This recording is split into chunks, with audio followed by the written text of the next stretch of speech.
আচ্ছা, আজকে আমাদের আলোচনার বিষয় হচ্ছে কর্মধারয় সমাস। আমরা এর আগে দ্বন্দ্ব সমাস আলোচনা করেছি, আজকে আলোচনা করব কর্মধারয় সমাস। তো দ্বন্দ্ব সমাস আলোচনার সময় আমরা একটা হচ্ছে কর্মধারয় সমাসের উপর আলোচনা করেছিলাম, সেটা কি? সাধারণ কর্মধারয়।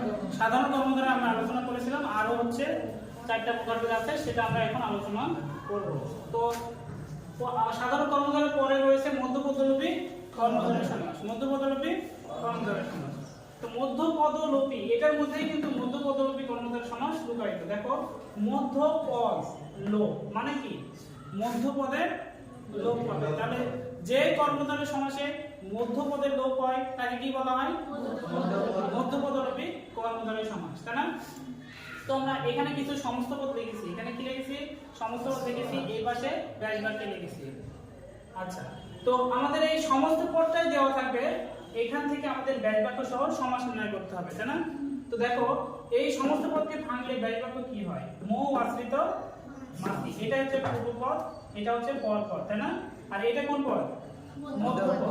তো এখান থেকে তুমি যদি সমস্ত পদ তৈরি করো তাহলে কি হবে? মৌমাছি। তাহলে এইখানে কি লোপ পাচ্ছে? মধ্যপদের লোপ পাচ্ছে। কি থাকছে? মৌ মাছি থাকছে, কিন্তু এই মধ্যপদে লোপ পাচ্ছে, সেজন্য এটাকে বলা হয় মধ্যপদলোপী কর্মধারয় সমাস। ঠিক আছে? ঠিক একই রকম ভাবে দেখো, সিংহাসন। সিংহাসনে ব্যাস বাক্য কি হবে? সিংহ চিহ্নিত আসন। দেখো, সিংহ হচ্ছে পূর্বপদ, আসন হচ্ছে পরপদ। এখানে লোপ পেয়েছে কি? মধ্যপদ। মধ্যপদ লোপ পেয়ে কি হয়েছে? সিংহাসন। ঠিক আছে? তাহলে এটা কি সমাস? মধ্যপদলোপী কর্মধারয় সমাস। ঠিক একই ভাবে ধর্মঘট, ধর্ম রক্ষার্থে ঘট। এটা ব্যাস বাক্য, ধর্মঘটের ব্যাস বাক্য ধর্ম রক্ষার্থে ঘট।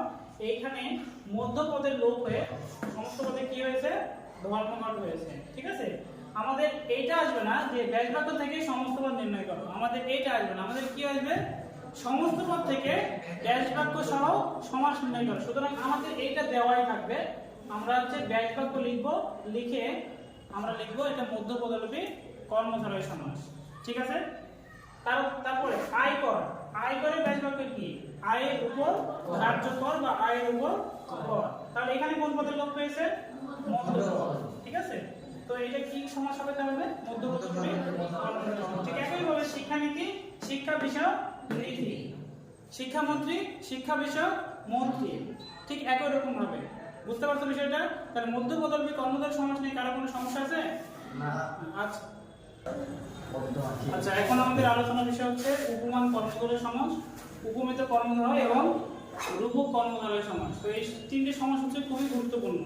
ঠিক আছে? কর্মধারয় সমাসের মধ্যে এই তিনটে সমাস হচ্ছে খুবই গুরুত্বপূর্ণ। তো একটু কনফিউজিং, একটু নির্ণয় করতে একটু সমস্যা হয়, স্পেশালি উপমান এবং উপমিত দুইটার মধ্যে একটু ক্লাস লেগে যায় নির্ণয় করতে। ঠিক আছে?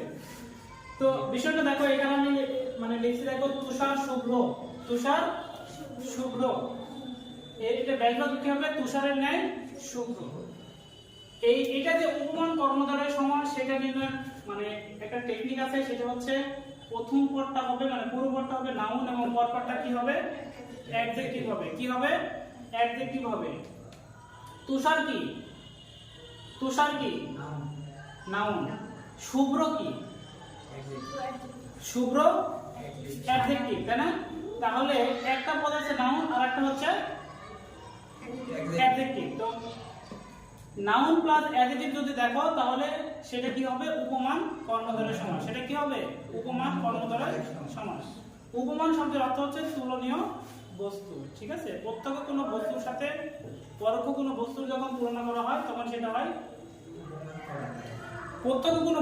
আমরা হচ্ছে এই যে টেকনিকটা আছে সেটা আমরা ফলো করব। ঠিক আছে? তো নাউন প্লাস অ্যাডজেক্টিভ থাকবে। কি থাকবে?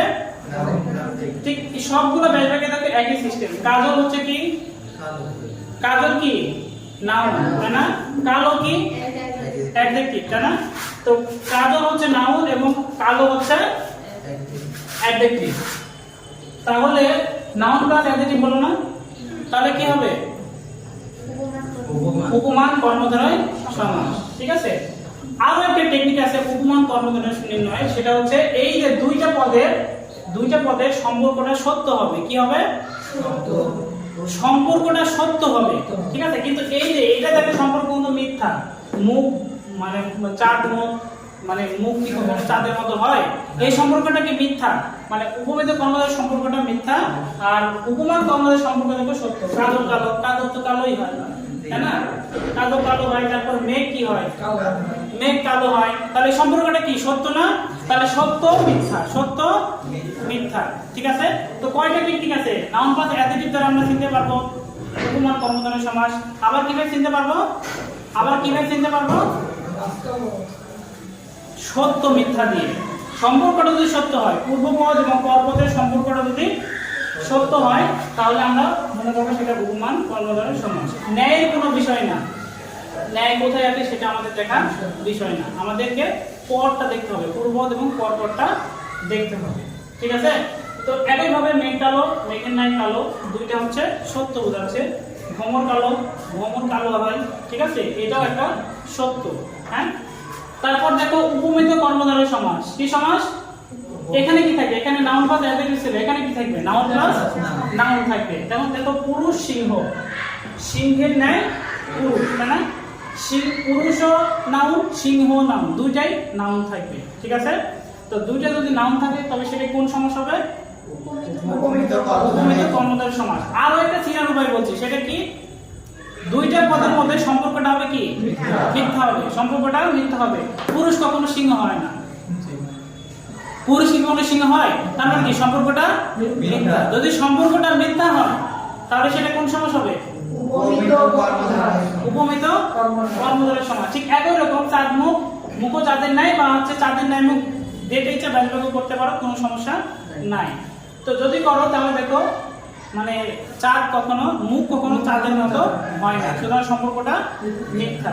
ঠিক একইভাবে ফুল কুমারী, মানে কুমারীকে ফুলের সাথে তুলনা করছে, কখনো কি সম্ভব?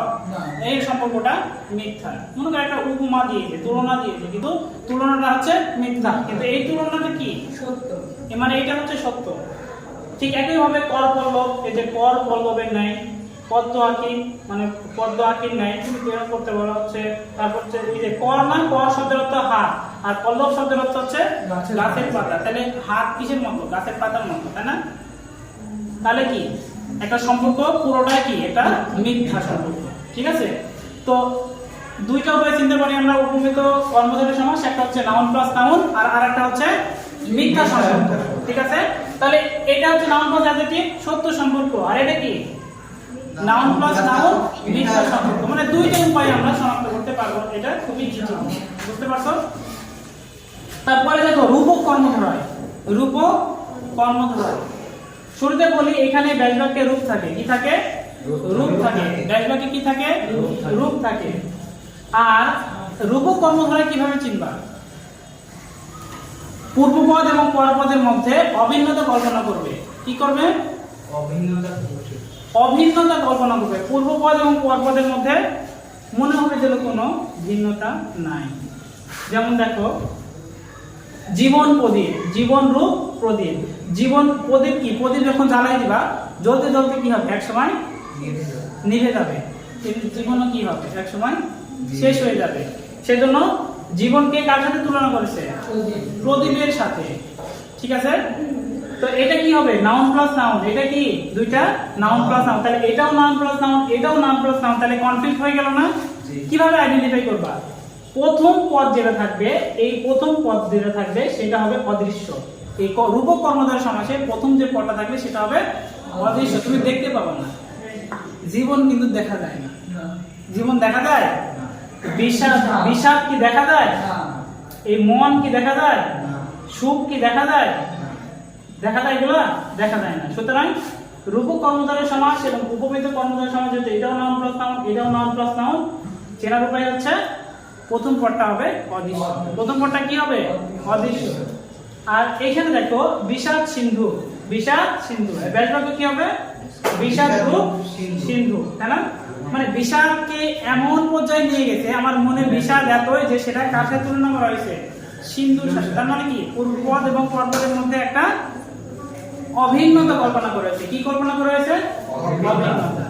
ঠিক একই ভাবে মন মাঝি, মানে আমার মনটা কি হয়ে গেছে? মাঝি হয়েছে। আমি কল্পনা করছি আমার মনটা কি হয়ে গেছে?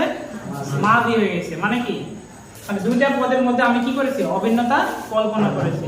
প্রথমত হচ্ছে ব্যাসবাক্যে কি থাকবে, রূপ থাকবে, ব্যাসবাক্যে কি থাকবে, রূপ থাকবে, এবং যে পূর্ব পদ আছে সেটা কি হবে, অভিন্ন হবে।